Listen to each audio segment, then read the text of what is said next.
Olá pessoal, tudo bem? Eu sou a Poliana, sou aluna da Universidade Estadual de Goiás e na aula de hoje vamos tratar das políticas educacionais. Bom, com objetivo e ênfase nas políticas educacional pós-Constituição de 1988, com seus processos e influências, também com processos e influências do neoliberalismo na educação, tá? Com seus impactos, com seus princípios. Vamos tratar também dos conflitos e atores de interesse dentro dessas políticas, a federação e o direito à educação na construção das políticas educacionais. Eu espero que essa aula possa contribuir para o conhecimento de todos. Vamos lá?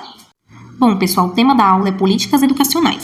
Antes de entrarmos nessa temática, precisamos entender o que são as políticas educacionais. Políticas educacionais são medidas, orientações e documentos elaborados por especialistas que vão buscar alcançar um determinado objetivo em alguma área da educação. Ou seja, as políticas educacionais elas vão buscar suprir, corrigir ou atingir alguma demanda sobre um ou mais pontos que estão relacionados ao ensino e aprendizagem.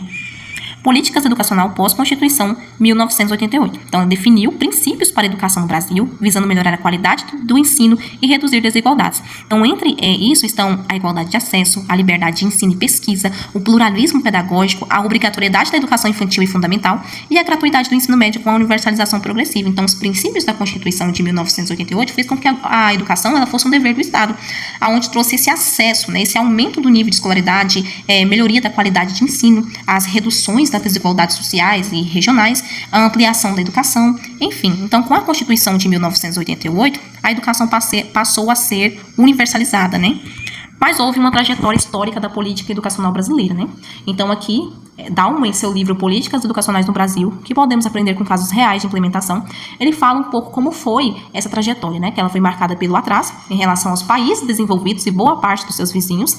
Então, esse processo de universalização do ensino fundamental iniciou apenas em 1988, a despeito de quê? De ter tido um crescimento econômico, E uma enorme transformação urbano-industrial. Então, a educação no Brasil ela continuou subdesenvolvida, Então, aqui nesse trecho, Dalmo fala sobre como foi essa trajetória antes da Constituição de 1988, que foi marcada por um atraso. E o processo de evolução, no Brasil, passou da educação elitizada, ali no período colonial, para a universalização do ensino com a Constituição de 1988, tá, pessoal?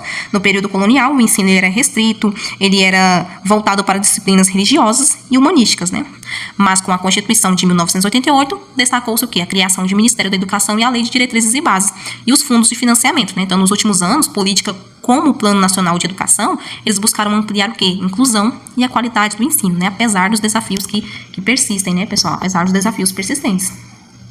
Processos da construção das políticas educacionais com a influência do neoliberalismo. Então, os processos de influência para a construção das políticas educacionais são complexos e variados, envolvendo múltiplos fatores históricos, sociais, políticos e econômicos. Então, ao longo do tempo, diferentes interesses e atores desempenharam papéis cruciais na formulação das políticas educacionais, que podem ser analisadas de acordo com o contexto de cada país ou região. Processos que marcaram a construção das políticas educacionais. Eu citei os três principais, como movimentos sociais e movimentos educacionais. Então, esses movimentos, eles atuam para ampliar a inclusão e a diversidade no sistema educacional, porque eles buscam e eles lutam por igualdade de acesso, qualidade e oportunidades educacionais. Mudanças políticas e ideológicas. Então, essas políticas ideológicas, elas vão atuar dentro desses processos que marcaram as políticas educacionais, pessoal. Então, eles trazem em diferentes períodos, por exemplo, como a ditadura, onde as políticas educacionais foram usadas para promover uma ideologia dominante. Já em períodos de maior liberdade política, pode haver um impulso para a democratização e a diversidade na educação. E a influência do neoliberalismo, Então, a presença do neoliberalismo no Brasil e em outros países latino-americanos, principalmente a partir das décadas de 1980 e 1990, transformou as políticas educacionais de forma significativa. Como apontado por Janine Félix Silva e Gleidenira Lima Soares, no seu artigo sobre a influência do neoliberalismo na educação, reflexo na formação docente, elas apontam que o neoliberalismo ele priorizou um modelo de gestão empresarial da educação que propõe a eficiência, a competitividade e a meritocracia como pilar central. Então, é muito interessante esse artigo porque eles falam justamente dessa influência do neoliberalismo também com reflexo na formação docente. Então, aconselho todos a lerem. O neoliberalismo na educação. Sob a ótica neoliberal, a educação é tratada como uma mercadoria e um produto de mercado, Então, a qualidade da educação é muitas vezes medida por resultados quantificáveis, como avaliações padronizadas, taxas de aprovação e classificação das escolas. A ideia é que a competição entre as escolas, tanto públicas e privadas, e a aplicação de métodos de gestão empresarial levaria à melhoria da qualidade, pessoal? Controle do neoliberalismo nas políticas educacionais. Então, o neoliberalismo ele controla as políticas educacionais no Brasil por meio de 3 principais estratégias. Privatização e descentralização. Então, ele vai incentivar essa privatização das escolas e a gestão privadas com o quê? Com parcerias públicas-privadas, né? A avaliação padronizadas e resultados. Então, eles vão estabelecer uma avaliação mais padronizada, né? Com o foco principal em medir a qualidade da educação. Eles vão usar indicadores de desempenho, como o Enem e o IDEB. E a gestão empresarial e redução de investimentos públicos, né, que vai implementar uma gestão empresarial nas escolas com ênfase nas metas numéricas e avaliação de resultados. Então, além disso, vai promover a redução de investimentos públicos, favorecendo a mercantilização da educação e aprofundando desigualdades no acesso e a qualidade da educação. Então, o neoliberalismo ele vem com esse autocontrole mesmo de dominar as políticas educacionais, trazendo essa privatização, trazendo essas avaliações e essa gestão empresarial para dentro das escolas. Conflitos e interesses na construção das políticas educacionais. Então, o processo de construção das políticas educacionais brasileiras é marcado por uma série de conflitos e influências de diferentes atores e seus interesses, refletindo em uma dinâmica complexa de negociações, tensões e transformações. Diversidade de atores e seus interesses. Então, nós temos como atores o governo, né, tanto federal, estadual e municipal, os movimentos sociais, o setor privado e o sindicato de professores especialistas em educação. Então, cada um desses atores, eles possuem um interesse distinto. O governo federal, ele vai definir diretrizes e programas, mas suas políticas podem variar conforme a orientação ideológica de cada gestão. Os movimentos sociais vão buscar garantir o quê? Acesso igualitário, a educação, a defender o direito de grupos marginalizados, como negros, indígenas e pessoas com deficiência, né? O setor privado, não. O setor privado, ele vai pressionar pela privatização, pela gestão empresarial da educação, ele vai enfatizar a eficiência e a competitividade. Já os sindicatos e educadores, eles vão lutar por melhorias, né? Por melhores condições de trabalho, pela valorização da carreira docente, com foco na qualidade do ensino. Conflitos e influência. Então, nós temos os conflitos ideológicos, os conflitos políticos, temos a influência no contexto econômico e social e as pressões dos organismos internacionais, tá, pessoal? Como a ONU. Ela também entra para fazer com que a educação seja realmente de forma eficiente, de forma que tenha qualidade de ensino, né? Na carreira dos professores também. Então, esses conflitos, essas influências, elas estão presentes nas políticas educacionais.